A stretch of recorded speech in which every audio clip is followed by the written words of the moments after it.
Good afternoon, ladies and gentlemen. How you going? It's Friday afternoon.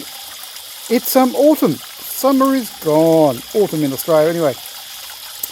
Thought I would do a bit of an update on some DIY projects, because this program, or this channel, this program, this show, whatever you want to call it, is about DIY, my models and 3D printing and all sorts of stuff going on. Just an update on the fish filter that I built using ideas and designs from the internet. It's running really well.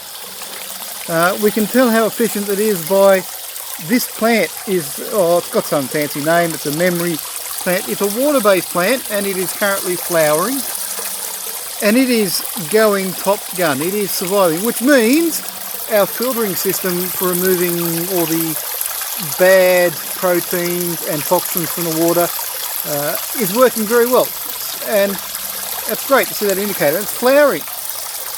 How about that pretty little flower?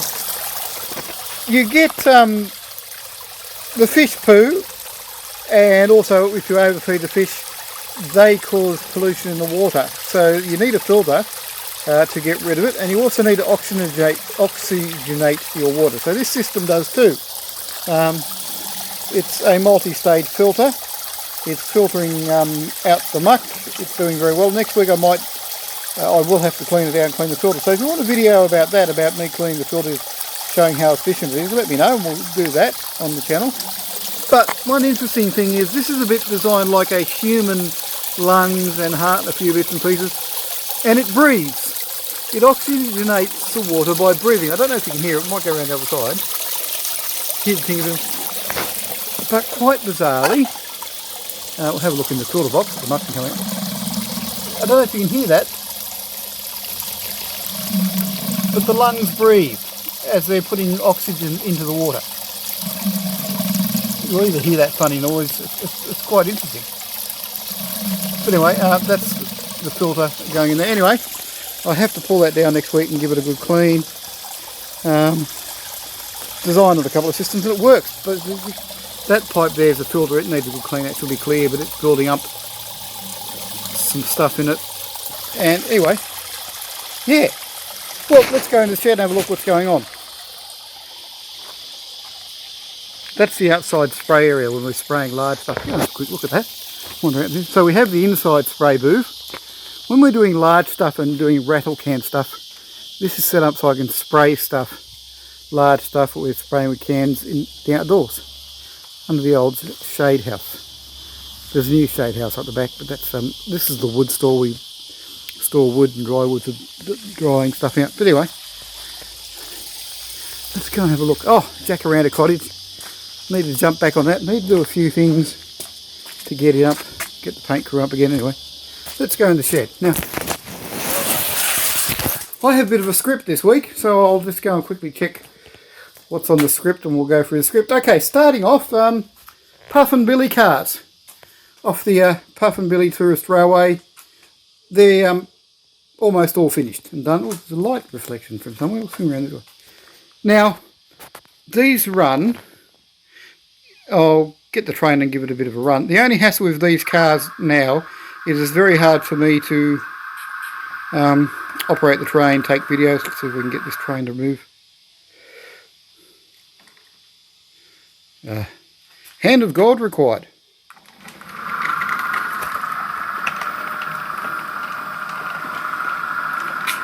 This is going to derail because they don't fit around my tight curves. We'll talk about that later in the program. So yeah, they do run. Not on this layout around this 9-inch curve at the moment. They're really, really not successful, but they are in a runnable state. We've got them all up. Now I was hoping to have, shut down because it's come off the track, train shut down. I was hoping to have the other car done. Oh, it's down the back in the printers. Bear with me. Bouncing right. Everybody sees it walking around. So this is the flat car, overflow car. They designed these. They use them in summer on the Pinot Bar, and they're just really a flat car with seats in it. I was hoping to have that all finished for today, but it's still printing. I'll show you those next week. Part of the run, so we've done the Puff and Billy cars. That's a hopper car. We'll talk about that in a sec as well. Okay. I really need to buy a camera gimbal. Might have to put that on the list. Okay, so the Puff and Billy cars are made up of now the train's around about, you can't see them, of the, you've seen them before in the videos. That's another baggage car. So we'll talk about that. Next on my list, the R cars. Sydney R cars. Now, somebody asked about when I was talking about putting bodies aside and using them for paint samples, the ones that were not up to scratch. So this is what I did this week. I'm playing around with paints. So there was 3 different R's, and they were the original, actually they're R1 cars, and I'll put some photos up on the screen of them. There was most of the R's in service in Sydney, the R's and the R1s were in green and cream, but at one stage there was 3 of them that were painted especially for the Queen's visit, I believe. History and Google will correct me, and I'll put some information about that later in. So they were painted up. So this is one of the ones, so it's actually the R1, one door, R1. But I decided to paint it in the red and the red and white scheme to see how that would look. So testing paint colours, because like I said, the bodies that get rejected to actually display models get used as paint samples to paint test. So that's an equivalent of that, of testing paint colours, testing ideas, testing paint techniques on one of the Sydney R1 class. But that's an R1 because there's a few issues with the scale and the doors too wide and bits. So here is a R in the blue and two-tone blue, and I'll put some photos up on the timeline when it is to show you what them. So these were the this is a R, original R, 2 doors. It was an R, 1 door is an R1. That's how you remember it. So this is the blue scheme. Now, I'm pretty sure that was for when the Queen came out to Australia, and this one was later also used. It was on display in Canberra in the year 2000 for a heritage idea. They were trying to set up a heritage tramway. Didn't go ahead. It was also painted this scheme for RAF promotions during the Second War. Anyway, I'll put the story about that in the timeline when I edit it up. Now, next thing we move on to on the list is, I've got on my list, is hoppers. Now, what I've been doing for ages, and these have been one of those models that have kicked my rear end 3D printing these days, but I've now got some aluminium type hopper cars that I am happy with to run on the Twin Pines tramway. Now, there is a rationale behind this, why I've done these hopper cars, is originally, photos in the timeline please Dave, the Parramatta tramway run by Sydney Ferries, its main customer was Meggitt's linseed mill in Sydney, in Parramatta. Now in the old days, the linseed came in bags, was processed into linseed oil and went out in drums.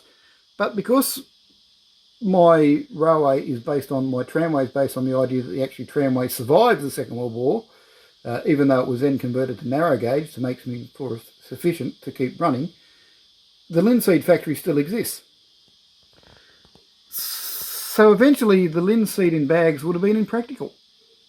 The linseed, of course, came up in ships, were then in-bagged off the ferries, up to the factory, turned into oil. So they would have modernised at some stage, and they would have used a version of a hopper car, like a narrow gauge car, to carry the linseed in. So these are my version of that, and trying to get up to the basis of that's what they probably would have done. If the tramway continued and modernised, as per my fantasy railway, they would have then transferred to a more modern car. So these are these.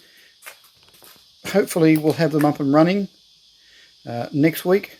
Show you some of those running. They should fit around, they're designed to fit around my ridiculous 9-inch curse. When the layout was originally designed as the first version of the Twin Pines tramway, and they did very well. Now that we're running bigger cars and more modern cars, they don't fit so well, so they don't fit around there. So anyway, look at it. Now, this is put it out to you people. First question is, what direction do you like? Do you like me just to talk about what I'm building in the shed, what I've got on the workshop, what I'm doing? Do you want to know more about my rational operation of the Twin Pine tramways? Get your brain here. We want more DIY stuff. Interesting to know. Let me know in the comments. Like and subscribe. But now I'm really going to put out a appeal out there. What I would like to do is do a bit more work on the tramway. It's never going to leave home again. It's never going to go back on the display circuit. We've got the Roo Nuts Railway we're building as railway that will go to exhibitions and go out to display and transport. That's the rationale and the purpose we've done the, you like the word rationale. So the roo nuts, bit smoky in here today. We've got mosquitoes the size of racehorses, so I've had to run mosquito coils the last couple of days, so that's that interesting smell. Anyway, the roo nuts. There's videos about that are out about. If any questions, like and subscribe about the roo nuts. Is our exhibition layout, so to speak, display layout. But anyway, what I would like to do is run a new radius. I was thinking about a 12-inch radius on the outside. So to run the larger cars or run the bits and pieces, once again in ON30 is to put a 12-inch radius around the outside. So almost a second loop. Well, it will be a second. So if you're sitting on any Radius 1 Pico track in code 100 that you're not using, because it seems to be hard to find Australian, let me know. I need enough to make a circle. If you've got any points out there which are short radius points in Pico, code 100, Electrofrog, also need a couple of those. If you're sitting on those, let me know. Yeah, I'll put a list of what I'm looking for. So yeah, second hand in good nick is, or if you've got some new old stock, second hand, well looked after, let me know. I'll put a list up of the items soon. But anyway, that's it for this week. Bit of a long one. We're about 12 minutes. Don't forget to like and subscribe. Leave any comments in the comments. Ask any questions. If you'd like access to my STL files of anything I'm working on, let me know. Let me know, because I'll share them. We'll do that. A quick look at the PNB cars. So that is a bit hard to see without the lights on there. That's the louvered van. Oh, look, give it away, Dave. That's the passenger car. That's the brake van. Train's pulling a hearse. If you're interested in the hearse trams, also, if you want me to do a historic video based on the history of the hearse trams, but my model, how I've done the model running, but also you'd like to know about the history of those, let me know. We can do all that. So till we meet again next week, all going well, it's a goodbye from Dave in the shed. Talk to you later. I'm not sure what will be featured next week. I've got some work on next week. Currently there's a tiger cage out in the, sitting in my carport. If you drive past and wondering what's going on, yes, there is a tiger cage out there. We've got to do some work on the tiger cage. It's for another project. Can't say too much about that until that's all done. And I've got to clean out the fish system and all that next week. So till then, let me know what you'd like to see in the videos, what you'd not like to see. Till then, goodbye, have fun, keep safe. I've been Dave in the shed.